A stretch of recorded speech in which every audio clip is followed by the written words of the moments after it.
नमस्कार दोस्तों। आजाद भारत के इतिहास में आज पहली बार ऐसा हुआ जब देश की सबसे बड़ी अदालत के सबसे बड़े जज के सामने एक मुख्यमंत्री अपने मुकदमे की पैरवी करने के लिए खुद खड़ी थी। भरी अदालत में दर्जनों वकीलों की मौजूदगी में उन्हें गौर से सुना जा रहा था।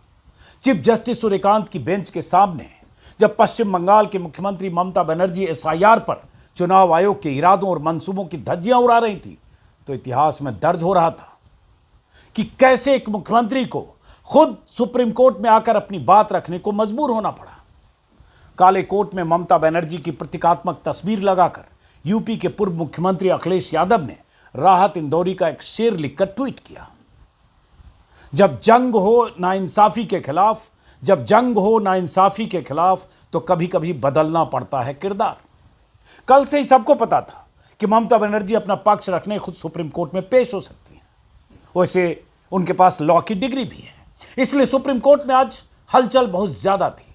गलियारों में वकीलों की भीड़ थी क्योंकि उनके लिए एक मुख्यमंत्री को इस तरह से अदालत में पेश होते देखने का यह पहला मौका था। आज दोपहर चीफ जस्टिस की बेंच में सुनवाई शुरू होने के बाद ममता बनर्जी कोर्ट रूम में दाखिल हुई। फिर उन्होंने चीफ जस्टिस से अपना पक्ष रखने की अनुमति मांगी। वैसे ममता बनर्जी के वकील श्याम दीवान, कपिल सिब्बल, चुनाव आयोग के वकील, बहुत सारे वकील पहले से मौजूद थे। ममता बनर्जी ने कहा, क्या मैं समझा सकती हूं, मैं उस राज्य से हूं, मैं यहां आपकी काइंडनेस की वजह से हूं, बेंच को मेरा सम्मान। उसके बाद ममता बनर्जी ने जो कहा वो बहुत अहम है। ममता बनर्जी ने कहा, समस्या यह है कि जब सारी प्रक्रिया पूरी हो जाती है तब भी हमें न्याय नहीं मिलता। ऐसा लगता है जैसे न्याय दरवाजे के पीछे रो रहा है। जब हमें लगा कि हमें न्याय नहीं मिल रहा है, मैंने चुनाव आयोग को चिट्ठियां लिखी। मैं एक मामूली इंसान हूं, मैं अपनी पार्टी के लिए नहीं लड़ रही हूं। ममता बनर्जी ने एसआईआर को लेकर चुनाव आयोग की रफ्तार का जिक्र करते हुए कहा कि जो काम 2 साल में होना चाहिए था वो 2 महीने में करने की कोशिश की जा रही है। 100 से ज्यादा लोगों की जानें जा चुकी हैं, लेकिन चुनाव आयोग अपनी जिद पर अड़ा है। चीफ जस्टिस की बेंच के सामने देश के दिग्गज वकीलों के बीच खड़ी मुख्यमंत्री ममता बनर्जी एसआईआर में हो रही गड़बड़ियों पर अपना पक्ष रखते हुए चुनाव आयोग के लिए बेहद आक्रामक नजर आ रही थी। जजों के सामने चुनाव आयोग को व्हाट्सएप आयोग तक कह दिया ममता बनर्जी ने। व्हाट्सएप यूनिवर्सिटी तो हमने सुना, आज पहली बार सुना इलेक्शन कमीशन को WhatsApp commission. Bar and bench के हवाले से ममता बनर्जी की दलीलों का यह हिस्सा देखिए। सौजन्य सुप्रीम कोर्ट, सुनिए। observe is the final authority. Election Commission, WhatsApp Commission. WhatsApp Commission is saying it is only the micro observer. Only they are deleting all the names. They are all government of India officials. They are, in one of the matters, government is a party. But and the problem is that they are not allowing the people. let the matter They are not allowing the officials. दरअसल जिस तरह से पश्चिम बंगाल में micro observer बहाल हुए हैं, लाए गए हैं दूसरे राज्यों से, उस पर ममता बनर्जी को ऐतराज है। ममता बनर्जी का कहना है बीजेपी शासित राज्यों से माइक्रो ऑब्जर्वर्स वहां लाए गए हैं। चुनाव आयोग का कहना है कि जितने अफसर्स उन्हें चाहिए थे राज्य सरकार ने उन्हें उतने अफसर नहीं दिए, इसलिए उन्हें माइक्रो ऑब्जर्वर्स लाने पड़े। और ममता बनर्जी का कहना है कि माइक्रो ऑब्जर्वर्स की मंशा पर उन्हें संदेह है, लेकिन खास बात कि व्हाट्सएप कमीशन कहा उन्होंने। ममता बनर्जी ने अपनी दलील में कहा कि दूसरे राज्य में चुनाव आयोग सभी दस्तावेज स्वीकार कर रहा है, लेकिन पश्चिम बंगाल के मामले में उन दस्तावेजों को खारिज किया जा रहा है। और यह ऐसे समय में हो रहा है जब त्योहार और फसल कटाई का मौसम है और बड़ी संख्या में लोग बाहर हैं। और यह कहते वक्त ममता बनर्जी ने चीफ जस्टिस को संबोधित करते हुए कहा है, क्या वे आपके आदेशों की अवहेलना कर सकते हैं? सुनिए जरा यह हिस्सा भी बार एंड बेंच के हवाले से। Courtesy supreme court.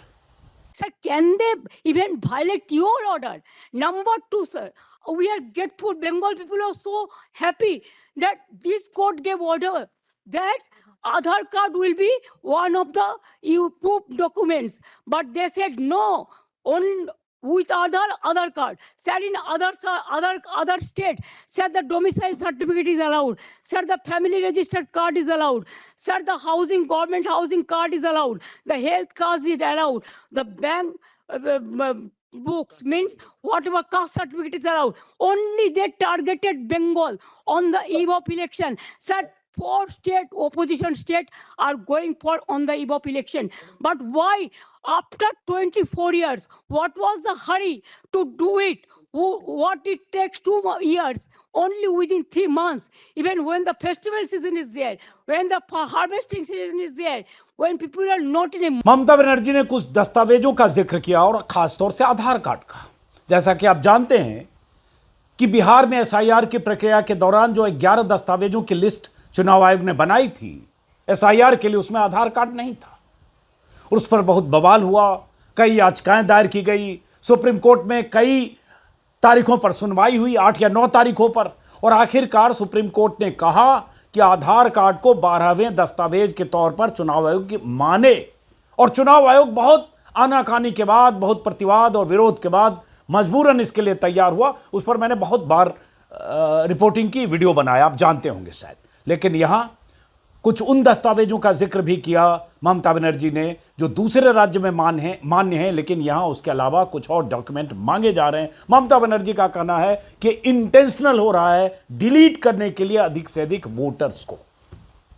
Mamata Banerjee ने कहा कि एसआईआर की प्रक्रिया वोटर्स को शामिल करने के लिए नहीं बल्कि हटाने के लिए हो रही है। ईआरओ और एईआरओ, ईआरओ होते हैं एसडीएम लेवल के अफसर और एईआरओ ब्लॉक लेवल के अफसर होते हैं। दरअसल एसडीएम को ईआरओ कहा जाता है, और जैसा कि मैंने कहा जो बीडीओ लेवल के होते हैं एईआरओ होते हैं, जिनकी बहुत अहमियत होती है एसआईआर में। ममता बनर्जी का कहना है कि एईआरओ और ईआरओ के रहते हुए माइक्रो ऑब्जर्वर नियुक्त किए गए हैं जो बीजेपी शासित राज्यों से, जो आपने पहले सुना, और ये लोग ईसी ऑफिस में बैठकर नाम काट रहे हैं। यहां तक कि बीएलओ को भी दरकिनार किया गया है। ममता बनर्जी की इस दलील पर चीफ जस्टिस ने कहा कि जरूरत पड़ी तो हम निर्देश देंगे कि हर नोटिस बीएलओ की अनुमति से ही जारी हो।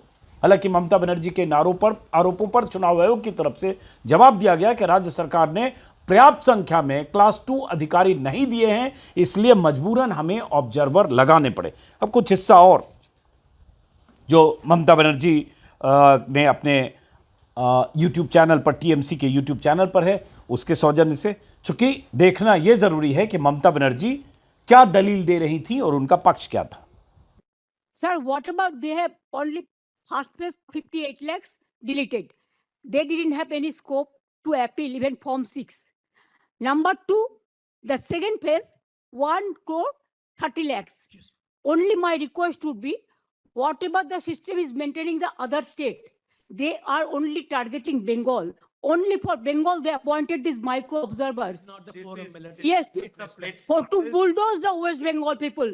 Sir, my humble submission will be, sir, the logical discrepancy case not to be deleted, and there should be, as it is, it should be cleared by the DO and the ERO, not with the micro observer, not with the role observers. Let's take Mamata Banerjee का कहना है कि पश्चिम बंगाल के voters को bulldoze करने के लिए micro observers लगाए गए हैं, इसलिए जो डिलीशन की प्रक्रिया हो, एडिशन डिलीशन की जो भी प्रक्रिया, फाइनल प्रक्रिया हो, उसमें ईआरओ और जो डीईओ, डिस्ट्रिक्ट इलेक्शन ऑफिसर होते हैं, डीएम होते हैं, उनकी भूमिका होनी चाहिए, न कि माइक्रो ऑब्जर्वर्स की। और यही बहुत बड़ा सवाल है जो ममता बनर्जी लगातार उठा रही हैं, कल की प्रेस कॉन्फ्रेंस में भी, आज सुप्रीम कोर्ट में भी। और यही चुनाव आयोग की मंशा को यही कहकर ममता बनर्जी संदेह के घेरे में ला रही हैं।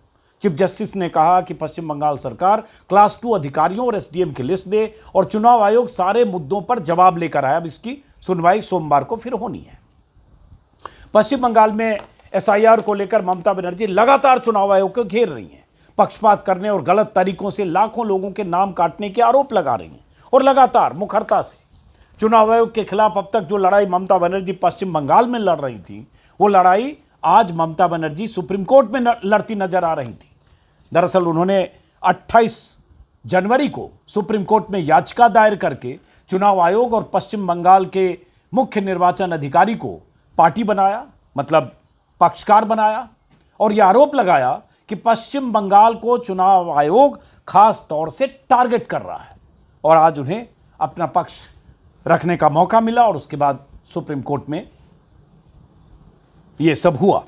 ममता बनर्जी की तरफ से जो एडवोकेट थे श्याम दीवान, उन्होंने कोर्ट में कहा कि फाइनल वोटर लिस्ट के लिए अब सिर्फ 11 दिन बचे हैं और यह प्रक्रिया 14 जनवरी तक पूरी होनी है, जबकि इस मामले की सुनवाई के लिए केवल 4 दिन का समय बचा है।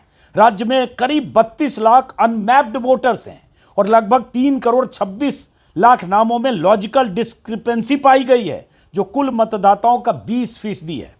श्याम दीवान ने कहा कि चुनाव आयोग को लॉजिकल डिस्क्रिपेंसी लिस्ट में शामिल हर मतदाता का नाम सार्वजनिक करना चाहिए। सुप्रीम कोर्ट के पूर्व निर्देशों के बावजूद कई मामलों में केवल नाम, उम्र और लिंग दर्ज है, जबकि यह नहीं बताया गया कि मतदाता का नाम सूची से क्यों हटाया गया। लोगों को यह जानने का अधिकार है कि वो वोटर लिस्ट में क्यों नहीं है। इस पर सीजेआई ने कहा कि उन्हें बताया गया कि यह प्रक्रिया एक सामान्य सूचना नहीं है, बल्कि संबंधित लोगों को व्यक्तिगत नोटिस दिए जा रहे हैं। और सीजेआई ने सवाल किया कि जब बंगाल में बीएलओ पर दबाव और मौतों की बातें सामने आ रही है, तो असम जैसे राज्यों में ऐसा क्यों नहीं हो रहा है। उसके अलावा सुप्रीम कोर्ट में क्या हुआ, ये भी हुआ कि इलेक्शन कमीशन ने कहा कि हमें अभी याचिका की कॉपी नहीं मिली है, हमें यह नहीं पता चला कि असली समस्या क्या है, हमें जवाब देने के लिए 1 हफ्ते का समय चाहिए। तो चीफ जस्टिस ने कहा कि आपको कॉपी इसलिए नहीं दी गई क्योंकि यह मामला पहली बार आज आया है, लेकिन सच्चाई यह है कि पूरी प्रक्रिया टाइमलाइन पर है। हमने 10 दिन का अतिरिक्त समय दिया था, अब सिर्फ 4 दिन बचे हैं। और उसके बाद नाम की स्पेलिंग को लेकर जो कन्फ्यूजन है, उसको लेकर भी कुछ निर्देश दिए सुप्रीम कोर्ट के चीफ जस्टिस ने। और उसके बाद ममता बनर्जी ने कहा, हम न्याय के लिए आए हैं, चुनाव आयोग को सब बताया लेकिन कोई सुन नहीं रहा है। इस पर चीफ जस्टिस ने टोकते हुए कहा कि ममता मैडम, आपकी ओर से कपिल सिब्बल और अन्य वरिष्ठ वकील अपनी दलील रख चुके हैं। ये सब हुआ। उसके बाद